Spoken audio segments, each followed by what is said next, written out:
Saludos cordiales mis amigos. Hablemos de búsqueda y salvamento número 6. Tocará el tema de tiempos de respuesta del servicio de búsqueda y salvamento SAR, y esto incluirá también a los bomberos y ambulancias. Recuerden que pueden parar el video y leer su contenido porque está en alta definición. Y aquí vamos a tocar un tema muy importante, pues esto se escribió con sangre. Sí, los tiempos de respuesta se escribió con la sangre de aquellos que quedaron vivos y fueron asistidos en los tiempos que corresponde, y aquellos también que fallecieron. Por tanto, debemos respeto a esas personas que con su vivencia nos permitieron estructurar estos tiempos de respuesta que están en los diferentes manuales, incluyendo el manual IANSAR de búsqueda y salvamento acuático y aéreo, y otros manuales que se relacionan con la actividad de búsqueda y salvamento en áreas agrestes, bomberos, y también sobre todo en las unidades INSARAC o unidades de búsqueda y salvamento urbano. Entremos en tema y gracias por estar aquí. Los tiempos de respuesta los podemos dividir en dos etapas. Pero recuerden, esto se escribió con sangre. Esto requiere de un cumplimiento del compromiso de salvar una vida.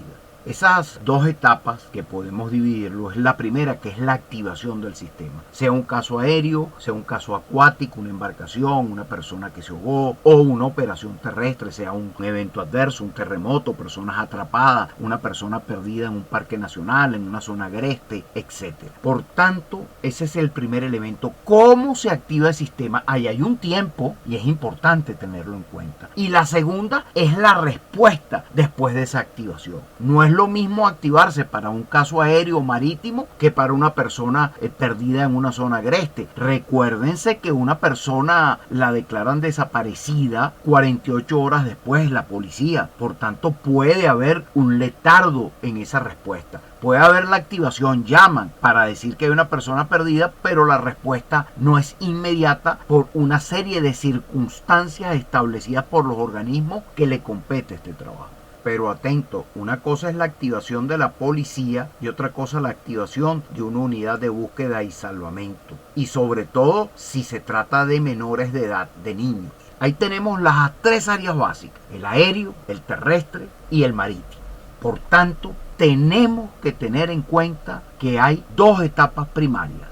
Primero, cómo se activa el sistema, y después la respuesta.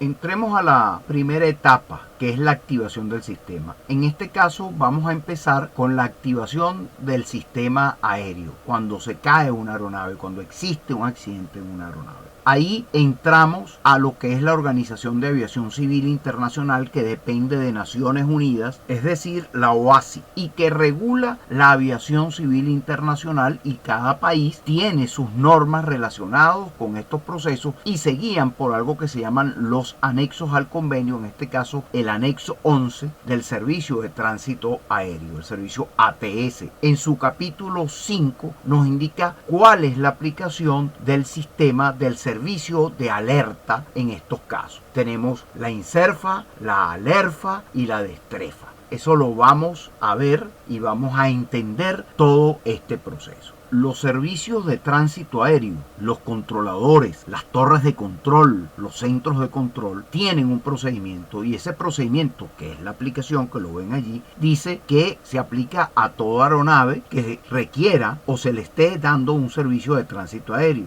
A toda aeronave que se sepa, se sospeche que está siendo objeto de una interferencia ilícita, un secuestro, se están apoderando de la aeronave, que es el punto C. Y por supuesto, en la medida de lo posible, a todas las demás aeronaves que hayan presentado un plan de vuelo, entre otros aspectos. Por ejemplo, un globo es una aeronave, un ultraliviano es una aeronave. Por tanto, el servicio de alerta es para todos esos objetos que vuelan, incluyendo un ovni, si es que llega a tener contacto con un servicio de tránsito aéreo, ¿no? Para que estén claros, con todo lo que vuela que sea inventado por el hombre, no un mosquito. Seguimos con la activación del SAR aéreo. Notificación a los centros de coordinación de salvamento. los RCC. Los aviones en vuelo deben reportarse, comunicarse con los servicios ATS y hay un procedimiento para que el sistema se active. No sabemos si el avión se cayó o no se cayó y eso se llama las fases de activación de la emergencia. En el caso de aviación y en el marítimo e incluso el terrestre son tres, que es la incertidumbre o incerfa, la fase de alerta o alerfa, la fase de peligro o de estrés.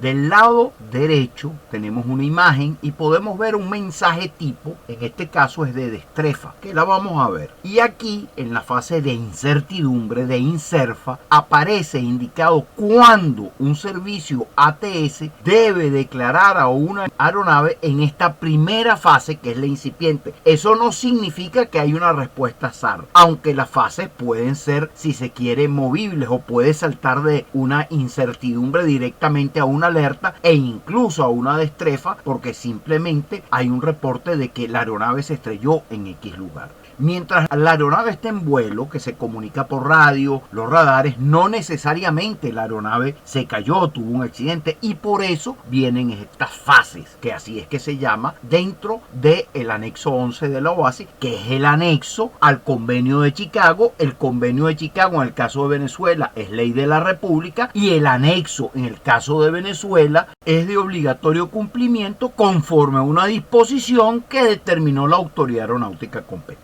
Entonces, para que un servicio de tránsito aéreo, sea una torre de control, un servicio de comunicaciones, un servicio de información aeronáutica, un servicio de tránsito aéreo, de control de tránsito aéreo general, como un ATC, para que declare la incertidumbre, debe cumplir estos dos pasos que está allí. El primero, si la aeronave no se ha comunicado los 30 minutos siguientes a la hora que se le indicó que lo hiciera, entre otros aspectos que pueden leer. Y la número dos, que la aeronave no llegue dentro de los 30 minutos siguientes a la hora de llegada establecida. ¿Por qué? Porque puede ser que le sacó el cuerpo un mal tiempo, porque el avión pues tuvo una situación que requirió que se desviara de la ruta o otro aspecto, y todo eso debe ser contemplado, a menos por supuesto que existan dudas acerca de la seguridad de la aeronave y sus ocupantes. Entonces automáticamente el controlador, por esas dudas, porque él lo tenía en el radar y vio que se le perdió el radar, entonces él declara la incertidumbre y de repente el avión vuelve a salir del radar porque estaba en una zona de que el radar no tenía cobertura. Entonces esta es la fase para activación. De aquí pasamos a la siguiente, antes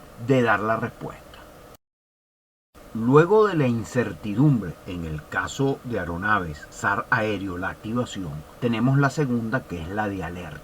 Estamos en alerta, algo está pasando y no sabemos qué es. Entonces no hemos logrado, punto uno, comunicarnos con la aeronave, no tenemos noticias. La aeronave se le ordenó aterrizar y a los 5 minutos todavía no llega al aeropuerto, no aterriza, no hay manera de comunicarse con ella. Creemos que hay un funcionamiento normal, el piloto reportó falla en un motor y tiene dos. Si tiene uno, ya de una vez se pasa a destrefa. O sea, fíjense bien, con dos motores podemos estar en alerta, pero con uno solo el avión va para abajo. Por tanto, ya no estamos aquí, ya no tenemos que esperar, ya pasamos a destrefa, que destrefa es el inicio de la respuesta. Ahí todo se activa. También es cuando, por ejemplo, tenemos una interferencia ilícita, un secuestro del avión. Ahí pasamos directamente a la fase de alerta. Por eso les comento que aquí las fases pueden saltarse y aquí tienen el ejemplo. Repito, esto es el caso de aeronaves. Ahí tenemos unas imágenes abajo del caso del Yankee Victor 2604. Aeronave que a este momento, a esta fecha de este video, en el año 2024, todavía continúa desaparecida con 3 personas a bordo. Un caso que trabajamos en conjunto entre el SAR Maiquetía de Venezuela, Rescue International de Holanda y la organización Rescate Juntos, entre otras organizaciones. Seguimos con la tercera fase, que es peligro. Ya pasamos la incerfa, incertidumbre, la alerfa, alerta y peligro, que se denomina destrefa en los mensajes que se envían por los servicios aeronáuticos. Aquí comienza, si se quiere, la activación del sistema en lo que tiene que ver con la respuesta, y esa respuesta tiene unos tiempos que también lo vamos a observar. Y aquí tenemos 5 elementos importantes que están 4 de ellos dentro del anexo 11 de la OASI y un punto que está dentro del manual IANSAR, que es el Manual Internacional de los Servicios Aeronáuticos y Marítimos de Búsqueda y Salvamento, en el volumen 2, capítulo 3. En Venezuela, ese manual para el caso aéreo es de obligatorio cumplimiento por disposición de la Autoridad Aeronáutica Nacional. Entonces, comencemos estos 5 puntos. Primero, transcurrida la fase de alerta, no hay manera de saber dónde está la aeronave. 2, se agotó el combustible, la aeronave no puede seguir volando. Punto. 3, cuando se reciben informes que indiquen que las condiciones de funcionamiento de la aeronave son anormales, hasta el extremo que se crea que probablemente hay un aterrizaje forzoso. 4, cuando se recibe informe que sea lógico pensar que la aeronave está a punto ya, o sea, la acabo de ver que está por amarizar, por ejemplo, o que va hacia abajo, hacia los árboles. Y, por supuesto, la número 5, que está dentro del manual IANSAR, es que hay una activación de una radiobaliza, de un sistema que emite una señal de emergencia que va al espacio o que se puede escuchar en los radios de los aviones, de otros aviones con la misma frecuencia. Si hay una radiobaliza activada, el sistema COSPAS SAR-SAT recibió una señal de activación de un radioimpacto, un LT, un transmisor localizador de emergencia, y eso llega a un centro de control de emisión que a su vez lo envía a un centro coordinador de salvamento. Cuando ocurre eso, automáticamente tenemos una fase de peligro. Hay señales que se activan porque el avión aterrizó bruscamente en un hato, por ejemplo, en una finca, en una estancia. Y bueno, hay un procedimiento para determinar si la activación procede o no. Y eso está en manos del Centro Coordinador de Salvamento. Como ven, aquí tenemos la activación del sistema. Hay unos tiempos que tienen que cumplir los operadores de los servicios de tránsito aéreo, como los operadores del Centro de Coordinación de Salvamento. Como ven, ese punto 5 no está dentro del anexo 11 porque los controladores o los centros, los servicios ATS no tienen información de las radiobalizas salvo que se active en el aeropuerto y en la frecuencia de emergencia aeronáutica, que es 121.5 MHz, ellos lo escuchen. Eso no significa que van a activar el SAR, sino que hay que desactivar porque ese radioimpacto se debe haber activado o entró en funcionamiento porque hizo un aterrizaje brusco o cayó en un hueco, porque ese equipo tiene un sensor especial para activarse en caso de gravedades o ciertos movimientos. Es por ello que en el manual IANSAR estas mismas 3 fases que vimos están allí explicadas y tiene este condicionado indicado. Continuando con el anexo 11, aquí tenemos en la fase de activación de emergencia la notificación que contendrá la información que debe ser enviada por los servicios ATS al Centro Coordinador de Salvamento. Como pueden ver, tiene que decir si es una incerfa, una incertidumbre, si es una alerta, una alerta, si es una destrefa o fase de peligro, y una serie de información que le va a permitir al Centro Coordinador de Salvamento, al personal que está allí, dar la respuesta requerida, en este caso específico, cuando empiece la activación para que el sistema empiece a engranarse, a funcionar y se envíen las SRU, que son las unidades de búsqueda y salvamento. Como les dije, estas fases pueden ser móviles, estas fases pueden saltarse dependiendo lo que está ocurriendo en relación con la aeronave que requiere o puede requerir el auxilio. Continuamos con la primera etapa, la activación del sistema. Ahora vamos a entrar en el caso marítimo o acuático. Igualmente aquí tenemos la incertidumbre, la alerta y el peligro. Y como pueden ver, nos vamos a guiar por el manual IANSAR, que es un manual conjunto entre la Organización Marítima Internacional, la OMI, y la OASI, la Organización de Aviación Civil Internacional, ambas pertenecientes a Naciones Unidas, en su volumen 2, capítulo 3, Conocimiento y Acción Inicial.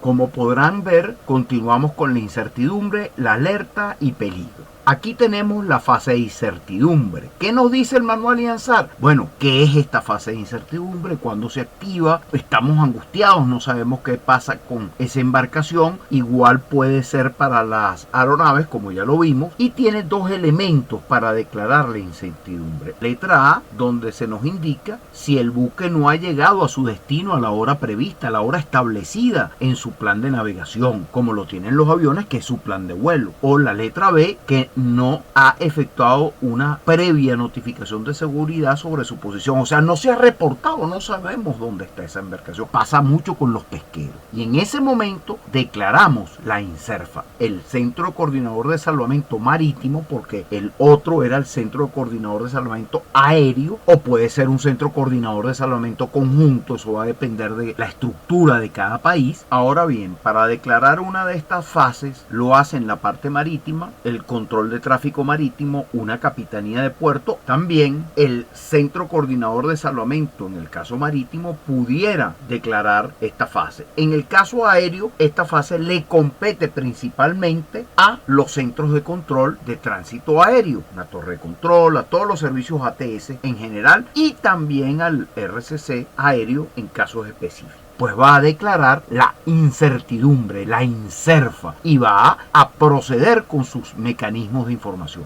Generalmente, tanto aéreo y marítimo, viene lo que se llama PRECOM, búsqueda preliminar por comunicaciones, y en la fase de alerta se desarrolla el EXCOM, búsqueda extendida por comunicaciones, tratando de localizar la aeronave en la embarcación o lo que tengamos que buscar. Por eso es que se hacen esas PRECOM y el EXCOM, de tal manera de lograr tener contacto con la embarcación o con la aeronave, y forma parte de todo este sistema. Eso no tiene un tiempo definido, el PRECOM y el EXCOM, va a depender del mismo proceso que haga el operador a cargo de realizar esas acciones. Pero lo importante es que no puede ser indefinido, no pueden ser 4 horas ni 3 horas. Es un tiempo prudencial. Si usted a los 20 minutos, máximo 1 hora, no logra comunicarse en el PRECOM con el buque, va a ser un EXCOM, que es el EXCOM, búsqueda extendida. Va a llamar a las diferentes capitanías de puerto, a otros buques en la ruta de navegación. Igual va a ocurrir con las aeronaves, va a llamar a otros aeropuertos, incluso internacionales, etcétera. Por eso el tiempo es importante y no es prolongado por 3 días para esperar. ¿Por qué? Porque es la activación inicial. De aquí depende salvar o no las vidas de acuerdo a los tiempos de respuesta establecidos. Continuando con el SAR marítimo o acuático. Tenemos entonces la fase de alerta. Estamos utilizando el manual IANSAR. Aquí tenemos el condicionado, lo que establece para declarar esa fase de alerta. Está allí, lo pueden leer, y en azul pues las cosas más importantes. Y tenemos 3 elementos. El primero, el A, que la fase de incertidumbre pues ya la pasamos. Esos tiempos van a estar definidos por las actuaciones. En el caso marítimo son un poco más largos los tiempos porque los buques van más lentos, el avión va mucho más rápido. El B, por supuesto, hay la posibilidad de que exista una falla en el buque, una condición operativa que pueda afectarlo o ponerlo en situación de peligro, o el buque está siendo víctima de un ataque pirata, que es el punto C. Por supuesto, el fin de todo esto es que no hemos logrado hacer contacto con el buque, con la embarcación que estamos. Y es importante estar claro que hay embarcaciones que no tienen comunicaciones, que no tienen radio, sobre todo las de pesca artesanal, pues un barco pequeño, aquí le decimos peñero en Venezuela. Entonces, usted no va a estar, bueno, yo estoy en INCERFA, estoy haciendo una búsqueda preliminar por comunicaciones. Hermano, ese no tiene radio. O sea, por favor. Entonces hay que ubicarse en el ambiente, que es importante. Salvo que usted desee comunicarse con alguna embarcación en la zona. Entonces, ya tenemos los elementos que nos van a llevar a la fase de alerta. Recuerden, son móviles, depende de la situación. Y aquí tenemos la fase de peligro en la parte marítima. Igual, manual IANSAR. 4 elementos. Fíjense el último, se activa una radiobaliza del sistema COSPA-SARSAT, que es un EPIR. También hay otro sistema, el AIS, sistemas de navegación, etc. En este caso vamos a referir a el EPIR, que es la baliza que llevan los buques a bordo para una emergencia, igual que la llevan los aviones. O también puede ser una baliza personal que se active porque alguien la lleva en la lancha. Todo eso hace que automáticamente pasemos a una fase de peligro. Por supuesto, hay que saber si fue una activación por error, etcétera. A veces manipulando se activa, pero ese es otro procedimiento que debe cumplir el Centro Coordinador de Salvamento. Entonces fíjense, el punto A, se recibe información con absoluta certeza que el buque, la nave o una persona a bordo, POB, se halla en peligro y requiere asistencia inmediata. B, tras la fase de alerta, ya la pasamos, no logramos hacer contacto con el mismo, no sabemos dónde está, y los intentos, por supuesto, fallidos de hacer contacto con ellos. Entonces pensamos que la nave está en peligro. Y se recibe información que indique que la eficiencia operacional del buque, la nave, etcétera, haya resultado afectado. Por ejemplo, un kayak está en situación de peligro, se alejó de la costa, etcétera. Y allí se declara de inmediato la fase de peligro o de estrefa y automáticamente se activa el sistema de búsqueda y salvamento. En este caso, para una embarcación o un SAR marítimo, que no necesariamente es una embarcación, puede ser un buzo también. Y igual ocurre en la parte del SAR aéreo. Con esto finalizamos esta parte del SAR aéreo y del SAR marítimo. Y fíjense que hay semejanza entre uno y otro con algunas variedades. Y la variedad más importante es el tiempo para activar el sistema SAR. Mi nombre es Humberto Inestrosa y soy director de Rescue International. El sistema se activa al recibir información por cualquier medio. Esto puede ser vía telefónica, en persona, vía radio, redes sociales, denuncias ante las autoridades y también a través de los dispositivos satelitales, que incluye, por supuesto, las radiobalizas personales, como puede ser el PLB, el Personal Locator Beacon, y los dispositivos satelitales privados, como puede ser el InReach y el Spot. El SAR terrestre se va a componer de 3 fases: la fase de incertidumbre, alerta y la fase de respuesta. En la fase de incertidumbre, esta es la fase donde la información no es suficiente. No sabemos bien qué ocurre y no sabemos si la persona o las personas en cuestión se encuentran en peligro y si necesitan ayuda.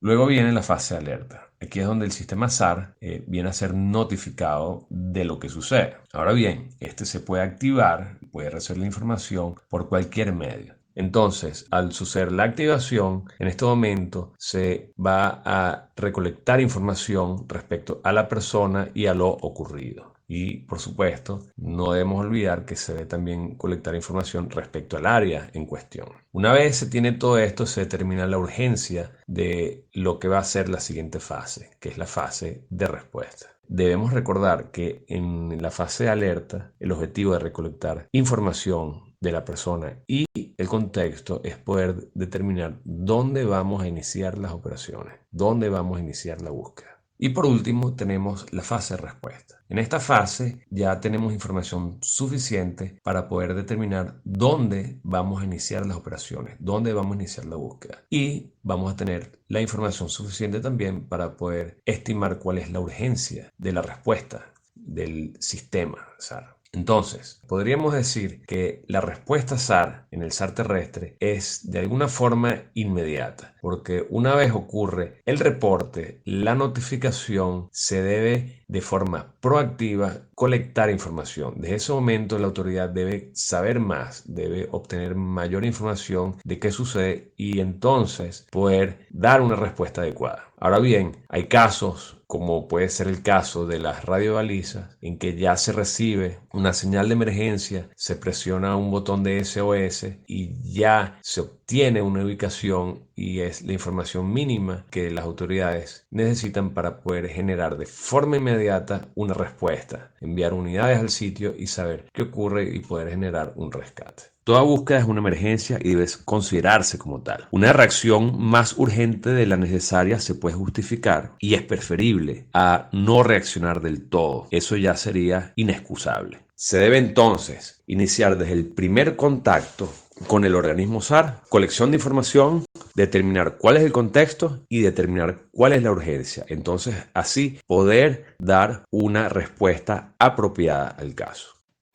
SAR terrestre, activación de las unidades USAR, búsqueda y salvamento urbano. Esto tiene que ver con OCHA, que es la Oficina de Naciones Unidas, que se ocupa de estos eventos adversos a nivel mundial. Los desastres tienen un proceso de actuación, una fase como la incertidumbre, la alerta y la destrefa. Tenemos en el caso de eventos adversos el antes, el durante y el después. El antes puede variar. Por ejemplo, tenemos un huracán que está naciendo, ahí pudiéramos tener una incertidumbre, una incerfa. Cuando ya está a punto de entrar en un lugar que pueda afectarnos ese huracán, entonces tenemos una alerta y luego de ese huracán viene su impacto y desarrollo, el durante, y ese durante es para nosotros la fase de peligro en este caso. Y después que ocurre el huracán, bueno, viene la parte de reconstrucción, etcétera. Como ven, las tenemos parecidas, pero con otro nombre dentro del esquema de grandes eventos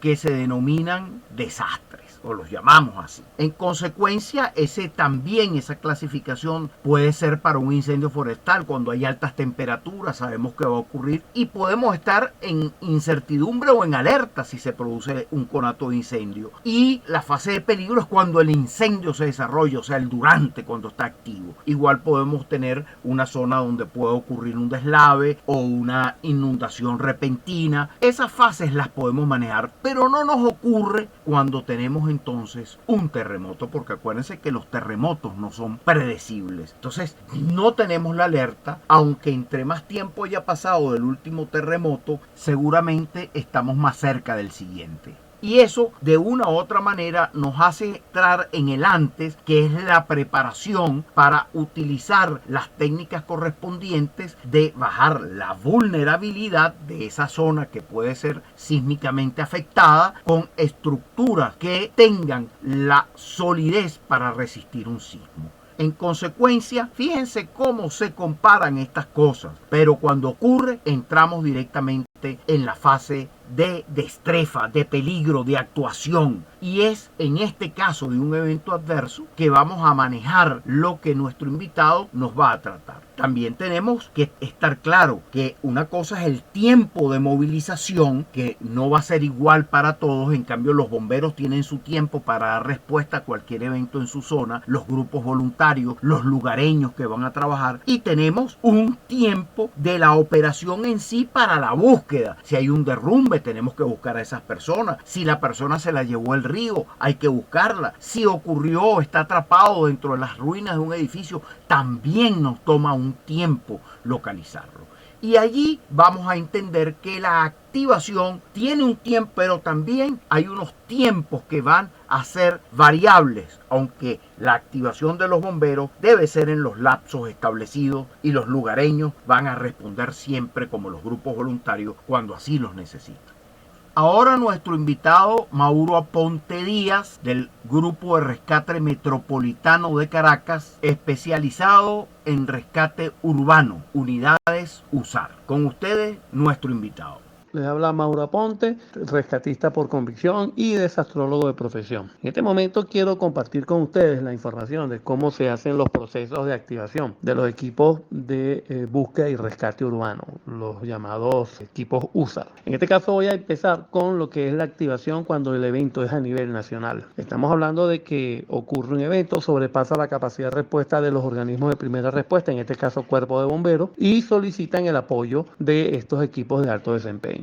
¿Cómo ocurre entonces la activación? Ocurre el impacto del evento y llega la información en la solicitud de apoyo a la Dirección de Protección Civil, en este caso estadal, o puede ser la Dirección Nacional. Esta Dirección Nacional, a través de su sala de operaciones, informa de una vez al Viceministerio de Gestión de Riesgo, en donde la Dirección Nacional de Protección Civil activa lo que sería la sala situacional para el monitoreo del evento, alerta al equipo de alto desempeño y a su vez activan a las protecciones civiles estatales o municipales, si es el caso de las condiciones vecinas, para que puedan dar el apoyo a este evento que está ocurriendo. Ahora bien, toda vez que se da estas activaciones, desde la oficina del viceministerio activan al Comité Coordinador Nacional de la Organización de Protección Civil. ¿Para qué? Para que ésta a su vez designe a los equipos técnicos del sector por las especialidades de lo que esté ocurriendo en el evento, es decir, a quienes van a hacer la evaluación inicial de lo que está ocurriendo, a menos que ya quienes están solicitando el apoyo hayan hecho esa evaluación situación y tengan una idea más clara de lo que está ocurriendo. Estos equipos deben integrarse a lo que sería el trabajo que hace, en el caso de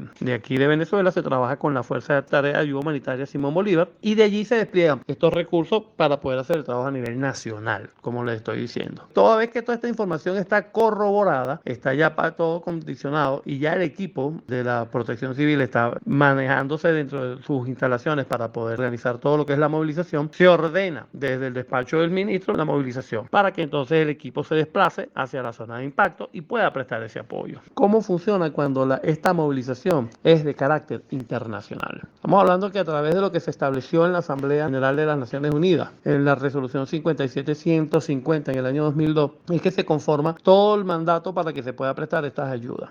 ¿Qué es lo que debe ocurrir? Toda vez que se genera el desastre, tiene que haber una solicitud expresa de los gobiernos del país afectado para que pueda solicitar esta ayuda a todo lo que es el sistema de Naciones Unidas. Y se da la condición de la movilización de estos equipos de alto desempeño ahora por parte de lo que establece Naciones Unidas. Ahora bien, ¿qué pasa si no hay equipos como en el caso de Venezuela, que no tenemos equipos que están bajo la acreditación o la certificación de Naciones Unidas? Bueno, debe ser exactamente igual. Esperar a que el país afectado haga la solicitud de la ayuda internacional y a través entonces de las cancillerías se gesta todo lo que son los trámites para que este equipo pueda movilizarse.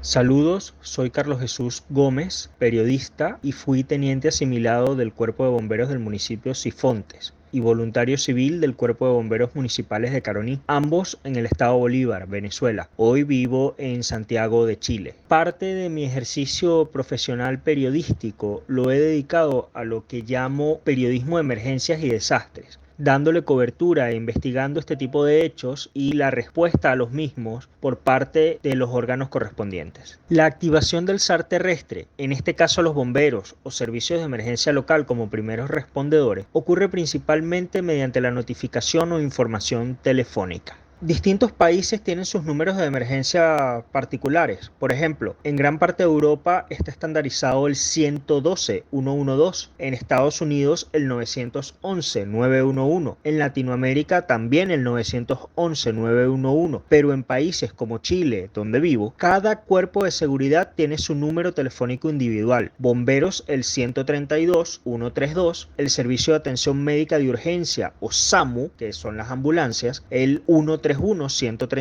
Carabineros, la policía, que también participa en operaciones SAR terrestres, el 133. En Venezuela tuvimos una experiencia exitosa. Al pasar de utilizar diversos números de emergencia, como el 166 de bomberos, el 169 de la policía, etc., a integrar todo en una sola central telefónica, con el número 171, 171. Desde principios de los años 90 hasta que hace pocos años se cambió al 911.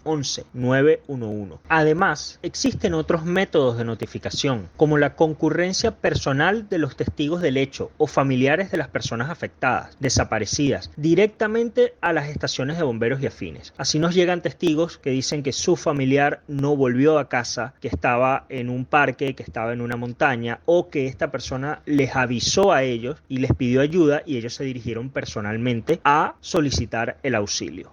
Debemos considerar el avance de las nuevas tecnologías, pues ahora existen aplicaciones en los teléfonos móviles como SoSafe en Chile, conectada a los bomberos, entre otros cuerpos de seguridad, que permite reportar las emergencias, indicando los datos necesarios como dirección, qué ocurre e incluso colocando fotos y videos en tiempo real. Esto es un avance definitivamente respecto a la llamada telefónica donde solamente tienes la información por dato de voz. Sin embargo, por lo general, los protocolos indican que dichos reportes de aplicaciones de SoSafe o sus similares en el resto del mundo deben verificarse por un operador vía telefónica que contacta a la persona que hizo este reporte, que entregó esta información y verifica lo sucedido. También se está empezando a implementar en varios lugares el WhatsApp con la misma particularidad de que debe ser verificado. También están los sistemas de alarma por balizas de GPS, entre otros. También importante mencionar la notificación radial, que puede ser de compañeros de los mismos cuerpos de emergencia que tienen radios, ven la emergencia o les llega la información y la notifican por esta vía directo, sin pasar por el teléfono,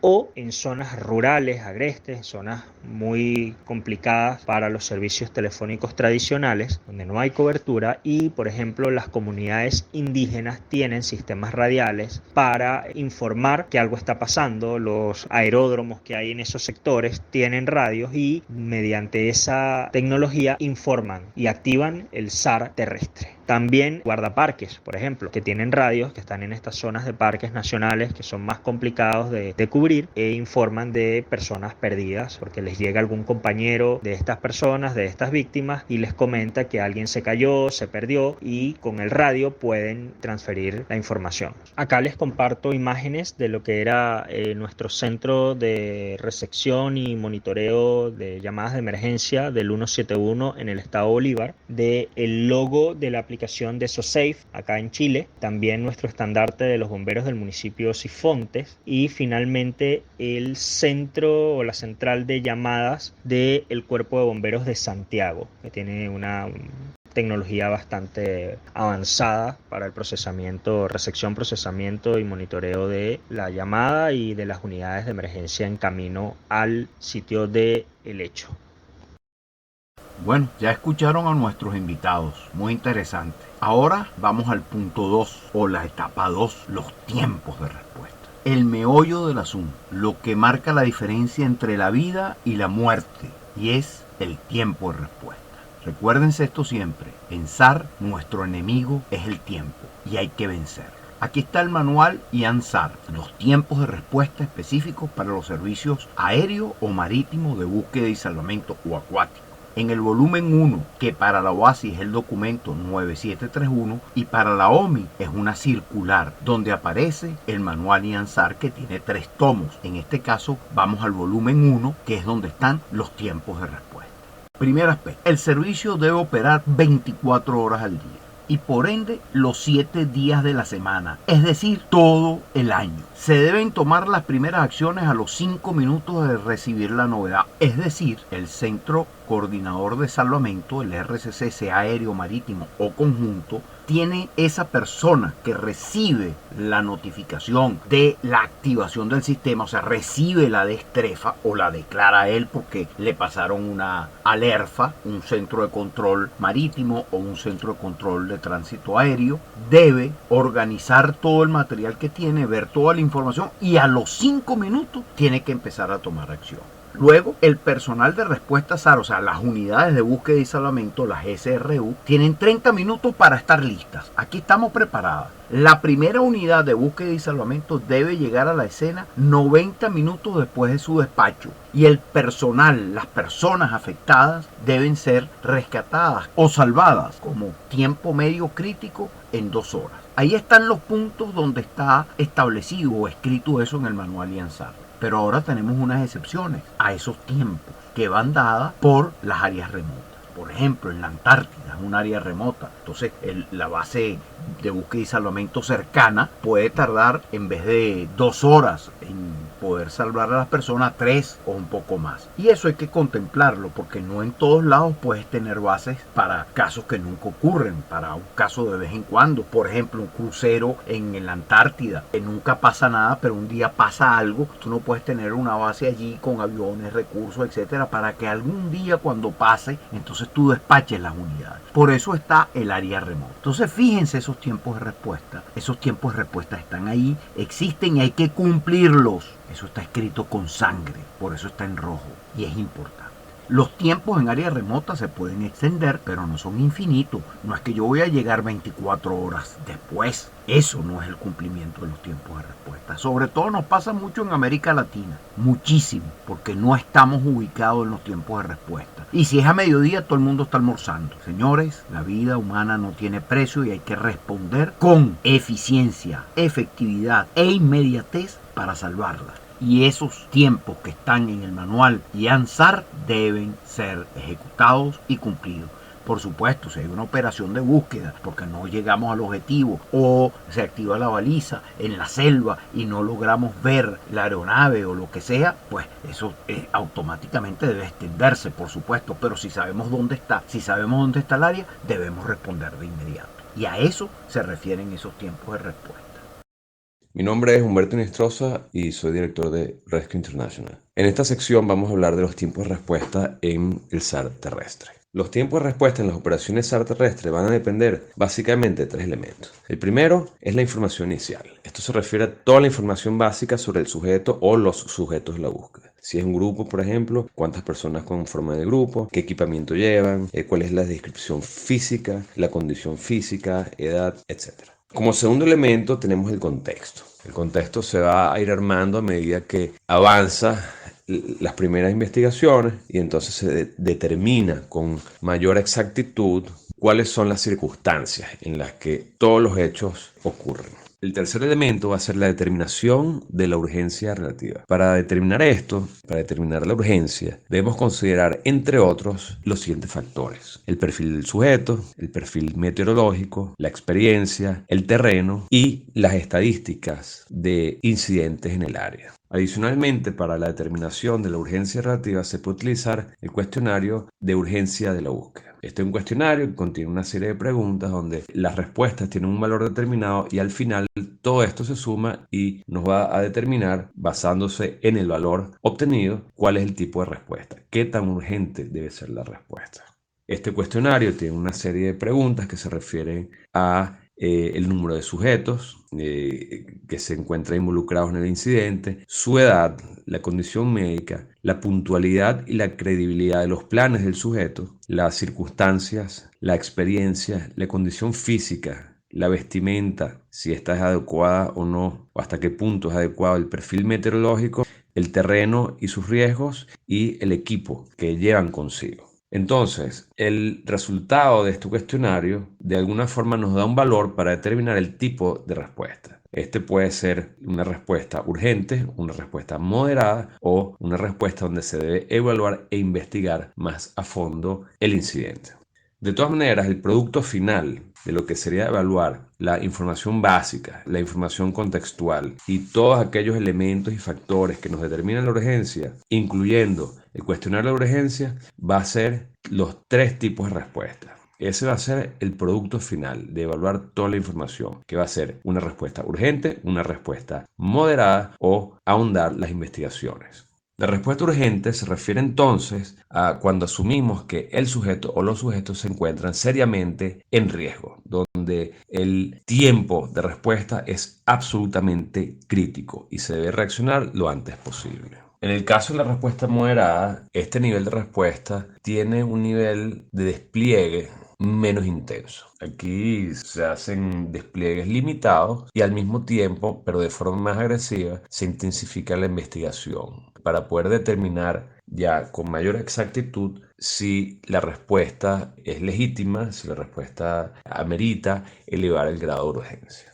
En lo que se refiere a la evaluación e investigación del caso, este nivel de respuesta no requiere necesariamente despliegues a la zona del incidente. Más bien se centra en obtener más información, en ahondar en las investigaciones y las misiones que se realicen normalmente están centradas más en colectar información respecto al caso para poder obtener información más precisa. Entonces, para poder así reevaluar y determinar si se debe aumentar el grado de urgencia. Entonces, visto lo anteriormente, podríamos decir que la información colectada y la evaluación de los factores que van a determinar la urgencia del caso, básicamente se centran en determinar cuáles son las probabilidades de supervivencia del sujeto o los sujetos de la búsqueda. Por lo tanto, la respuesta SAR deberá estar acorde a esas probabilidades de sobrevivencia. Hoy en día, algunas jurisdicciones todavía toman un límite de horas para poder iniciar una respuesta. Me refiero específicamente a las 12, 24 o 48 horas que cualquier organismo pueda tomar como referencia para poder iniciar una acción. Y esto no debe ser así. Todo caso SAR es diferente y ya mencionamos que toda búsqueda es una emergencia y por lo tanto debe ser considerada como tal. dar una respuesta apropiada al caso. Y esta respuesta podrá ser de 1 hora, podrá ser 2 horas, podrá ser 6 horas, podrá ser luego que pase mal tiempo y así sucesivamente. Entonces, cada caso tendrá una respuesta adecuada a las circunstancias, pero se debe considerar como una emergencia. Tiempo de respuesta de las unidades usar en caso de eventos adversos, desastres. Esos tiempos van a ser variables porque depende la respuesta en sí misma y el tipo de evento. Una cosa es un terremoto, una cosa es un huracán, una cosa es un deslave, una cosa es una inundación e incluso un incendio forestal. Por consiguiente, esos tiempos van a variar, esos tiempos no van a ser estándar, no hay un tiempo determinado de cumplimiento, salvo en lo que corresponde a la acción de movilización de las unidades a los lugares de actuación. En el caso de unidades USAR de búsqueda y rescate urbana, cuando colapsa un edificio, un terremoto, etcétera, pues hay que hacer búsqueda de las personas que están atrapadas y eso toma tiempo. Y cuando la consiguen, toma más tiempo el poderla recuperar. Y así ocurre, por ejemplo, en una inundación o un deslave. Hay que buscar a los atrapados que les cayó la tierra encima, los que se ahogaron y se desplazan. Todo eso se complica. Por lo general se dice que el trabajo en la escena debe ser de 24 horas continuas, todo el tiempo, mínimo 7 días. ¿Cuánto puede durar una operación? Varía. En el mundo, generalmente en terremotos, no pasa de 35 días una operación de búsqueda de personas atrapadas. Generalmente el Estado a cargo de las coordinaciones suspende las operaciones para movilizar los escombros. Con ustedes, nuestro invitado. Les habla Mauro Aponte. Ahora les voy a explicar también de manera breve de unos lapsos de tiempo que son los que deberían manejarse para que en condiciones ideales este equipo pudiera funcionar y pudiera trabajar de manera efectiva, eficiente y que pueda hacer esa ayuda lo que realmente necesita que sea. Pues una ayuda que garantice que los individuos van a llegar en el momento que a ti deben hacerlo. Entonces, igual todo parte de la misma manera, ocurre el evento. Hay una condición ahora de que estos equipos son activados de manera similar como se vio en la exposición anterior, en donde tiene que ser a través de la protección civil. ¿Y por qué protección civil? Bueno, porque es la protección civil, según mandato de ley, la que tiene que manejar, administrar todo lo que tiene que ver con desastres. Es a través de la protección civil que se activa esta solicitud de ayuda y activan entonces a los líderes de las fuerzas de tarea. Estos equipos de una vez hacen su cadena de activación y van trabajando en función de lo que está pidiéndose para este momento en cuanto al evento. ¿Qué puede ocurrir entonces? Que hay todo un proceso que se va llevando allí en donde a través del sistema, bien sea de mensaje de texto, de WhatsApp, llamadas telefónicas, comunicaciones a través de dispositivos electrónicos, puede ser el sistema de comunicaciones, de radio, de localizadores, en fin, el mecanismo que escoja el equipo para que sea su cadena de activación a la hora pues que requieran su servicio. Toda vez que esto ocurre, los integrantes del equipo deben de manifestar su disponibilidad ante su líder del equipo y para esto no deben pasar 60 minutos. O sea, estamos hablando de que en 1 hora el líder del equipo debe tener bien clara la cuenta de cuántos integrantes de su equipo de trabajo tiene disponible para la misión. No ahora significa esto que los que dijeron que están disponibles son los que van a poder ir a la misión. ¿Por qué? Porque entonces, bueno, viene otra condición de que el líder de la escuadra debe también confirmar a cada jefe de grupo la disponibilidad para que entonces dentro de las próximas 4 horas después de ocurrir el evento puedan estar todos en el punto de concentración que ya está preestablecido. Luego de esto pasan ellos a llegar al sitio de concentración. ¿Para qué? Para que ahora el equipo de evaluación médica haga lo propio, haga el chequeo de todos los que manifestaron estar disponibles para ir a la misión. Ya entonces ahora los integrantes del equipo se fueron con todos sus equipos personales al sitio de concentración y allí empezaron ahora todos que le realizaran sus evaluaciones médicas, presión arterial, condiciones de salud, condiciones físicas y todo lo que eso se derive. Toda vez que esta gente ya está chequeada bajo lo que dice el equipo médico, ellos deben ya estar habilitados o no. Y el que esté habilitado, listo, sigue su camino para los preparativos de la movilización final, que es cuando vayan a ir al sitio de trabajo. Y los que no, según la condición que tengan, pasan a formar parte o no del equipo de logística, pero ahora mismo ahí en el sitio de concentración. Para esto estamos hablando que es un tiempo no mayor a 90 minutos que debe hacerse este trabajo de la evaluación por parte del equipo médico. Entonces, luego que viene, que es el inicio propio de la operación. Y viene la parte que son el embalar y cargar todos los elementos. Lo que dice la teoría es que debería haber un equipo solamente que se encargue de hacer es agarrar toda la carga que se va a llevar, embalarla y poderla montar en el medio de transporte para que sea trasladado hacia el destino final. En este caso estamos hablando que es una misión internacional, debería entonces ser movilizada hacia un aeropuerto para que sea cargado en el avión. En un tiempo no mayor a 8 horas desde la activación del equipo, ya debe haber en esa línea de tiempo todo listo, todos los elementos listos para que el personal que va a la misión esté activado, haya manifestado su disposición de estar en la actividad, esté trabajando de manera eficiente, se traslade al sitio de concentración con todo su equipamiento, le hagan el chequeo médico, si está habilitado pasa entonces a lo que es el embalar y cargar la carga para hacer el trabajo y finalmente transportarlo hacia el sitio de donde va a prestar la ayuda de trabajo. Entonces bien, eso es lo que de manera resumida les quiero compartir a ustedes en cuanto a cómo funciona lo que los equipos usan. Extraordinario como siempre nuestros invitados y en especial Mauro. Es importante indicar un detalle. Las guías INSARAC, que son las que tienen que ver con la respuesta a usar, es decir, búsqueda y salvamento urbano, nos indica que al llegar la solicitud del Estado que requiere el auxilio, las unidades deben salir a las 10 horas posteriores de esa recepción del requerimiento de ayuda. Salvar vidas es hacerlo a tiempo y por eso es necesario todo esto. Los bomberos tienen un tiempo de respuesta y ellos son la primera respuesta en la escena, en cualquier desastre. Los locales, los lugareños, los grupos voluntarios de salvamento son los que van a ayudar. Pues ellos dan la respuesta inicial, pero después, cuando el desastre sobrepasa los recursos locales, entra el esfuerzo internacional y el esfuerzo de otras regiones para salvar vidas.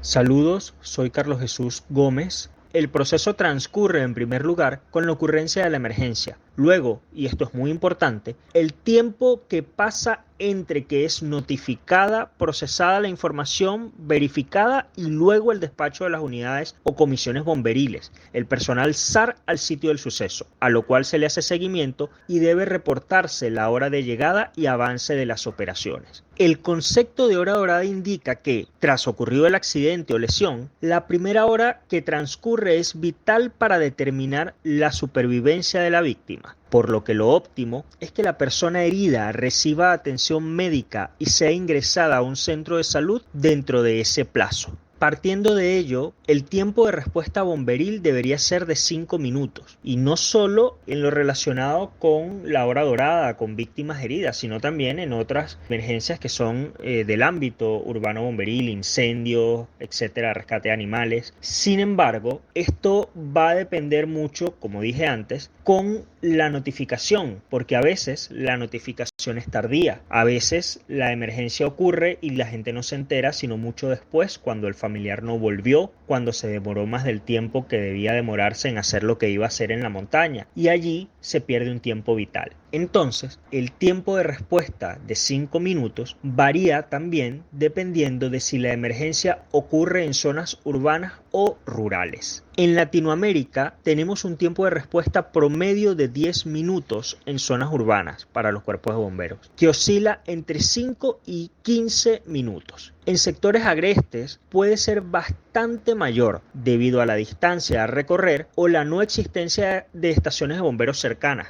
Por ejemplo, en los bomberos de Sifontes, donde yo presté servicio, la única estación estaba en la ciudad de Tumeremo. Sifontes es un municipio del estado Bolívar, el más grande de Venezuela, que en su zona sur, entre una ciudad, la ciudad más grande, la capital del estado, y la frontera con Brasil, Santa Elena de Guairén, la carretera toma recorrerla más o menos 9 horas. Bueno, Tumeremo era la última estación de bomberos y de allí a Santa Elena de Guairén eran 6 horas, y en todo ese trayecto no había, hasta hoy no hay, otra estación de bomberos que responda a una emergencia de algo tan simple como un accidente de tránsito en ese sector. Entonces, evidentemente, los tiempos de respuesta allí van a ser mucho mayores y alejados del estándar que se quiere de 5 a 10 minutos. Acá pueden ver una imagen del frontis del cuartel central del Cuerpo de Bomberos del municipio Sifontes, en Tumeremo, Estado Bolívar. Allí unidad de rescate, unidad camión bomba contra incendios y ambulancia. Una foto de hace varios años atrás. Y también una foto de los equipos de protección personal y un mural que dice allí: el más noble propósito, en el cuartel central Pedro Vargas de los bomberos de Caroní, en Ciudad Guayana, Puerto Ordaz, Estado Bolívar, Venezuela. Bueno, como siempre, nuestros invitados dando cátedra. Muchas gracias. Variaciones en los tiempos de respuesta. Esto es importante tenerlo en cuenta. Ya lo hablamos allá arriba cuando hablamos del tiempo de respuesta del SAR aéreo y marítimo. Y es importante no olvidarlo. A veces esos tiempos no se ajustan a las normas, por razones de fuerza mayor, por el lugar donde ocurrió, pero eso no significa que dejemos de ser eficientes y eficaces. Es importante, y tampoco podemos llegar a una escena 4 días después. Ojo con eso. Un área remota afecta que nuestras unidades lleguen en los tiempos establecidos. También hay que efectuar operaciones de búsqueda, o sea, tenemos que hacer un rastreo para localizar el objeto de la búsqueda, sea una aeronave, una embarcación, una persona o, en fin, lo que estemos buscando, un submarino, por ejemplo, y el lugar donde ocurrió el suceso o el evento adverso en el fondo del mar. Como lo vieron con nuestros invitados, no es lo mismo llegar a la escena de un desastre con personas atrapadas. Eso toma tiempo llegar ahí. Los tiempos de respuesta van a variar, no van a ser determinantes o obligatorios. Y cuando se consigue con vida, pues hay que sacarlo de allí. Entonces todas estas cosas hay que sumarlas. Hay también otros factores. La meteorología también nos puede variar, que lleguemos a la escena y resulta que el avión se cae y había mal tiempo y no podemos trabajar, o hay olas gigantes y no nos permite poder hacer el salvamento. Todas esas cosas tienen que estar contempladas y forman parte de las variaciones que podemos tener en los tiempos de respuesta. Eso es vital. Y repito, en SAR el peor enemigo que tenemos es el tiempo. Y para luchar con el tiempo tenemos que estar preparados, capacitados, entrenados y certificados. Un personal no entrenado significa poner en riesgo a las vidas de las personas que están allí. Es preferible que se quede en casa. No queremos gente de buena voluntad, queremos gente entrenada. Ahora, en un suceso adverso, en un terremoto, los primeros que van a dar una respuesta van a ser los lugareños, los vecinos, son los que van a sacar a las personas atrapadas. Sepan o no sepan qué hacer, van a actuar. Por eso es necesario que Protección Civil los entrene, porque esa es función de Protección Civil. Entonces, las variaciones de tiempo existen, están allí, y también podemos tener búsquedas prolongadas que nos tome mucho más tiempo del que creemos llegar. Hay unos tiempos de respuesta, hay una realidad en los tiempos de respuesta, pero si la escena se presta, tenemos entonces que cumplir las normas establecidas. Por lo menos la aeronave debe llegar al área en los tiempos establecidos. Que no podamos hacer el salvamento, eso es otra cosa, pero en los 90 minutos el despliegue debe cumplirse. Que no podemos sacarlo en 2 horas porque las condiciones meteorológicas no los impidieron, bueno, eso es otra cosa. Que el tiempo de respuesta se extiende al estar en un área remota, pues eso es comprensible. Lo que es incomprensible es que en un lugar donde puedes llegar en los 90 minutos te tardes 24 o 48 horas en que los recursos SAR por lo menos estén en la escena. Eso es intolerable, eso es una falta de respeto a la vida, y contra eso hay que luchar. Mis amigos, hemos terminado Hablemos de Búsqueda y Salvamento número 6, Tiempos de Respuesta. Quiero decirles que el 17 de diciembre de 1968 se fundó la hoy Organización Rescate Humboldt. Cumplimos en el año 2023 55 años. De allí los logos que pueden ver en la parte superior. Quiero agradecerles por escucharnos, por estar con nuestros invitados, muy agradecido con ellos. Y no puedo dejar de hablar, como siempre, de esta reflexión. Vive como si fueras a morir mañana. Aprende como si fueras a vivir para siempre. Mahatma Gandhi. El conocimiento es nuestra herramienta de progreso, es nuestra herramienta para salvar vidas. Ahí tienen otros de nuestros pensamientos relacionados con la parte de formación, y de allí es que en la Organización Rescate Humboldt decidimos hacer estos videos, y yo me encargo de hacerlo con la ayuda de otros compañeros e invitados especiales para el beneficio de todos ustedes, para que tengan unas herramientas de aprendizaje. Ahí hay 3 fotos. Tenemos del lado izquierdo a Harry Gibson y estoy yo, Enrique Martín. Harry murió, piloto, mi amigo, mi profesor, un gran hombre de búsqueda y salvamento que trabajamos juntos por años y un gran piloto. En el centro, Rubén Núñez, Guillermo Garros y mi persona en submarinismo. Nosotros 3 somos de la misma promoción. Y por supuesto de la derecha el máster José Camacho de la organización Rescate Humboldt, como todos los que ahí están. Muchas gracias y nos vemos en el próximo Hablemos de SAR.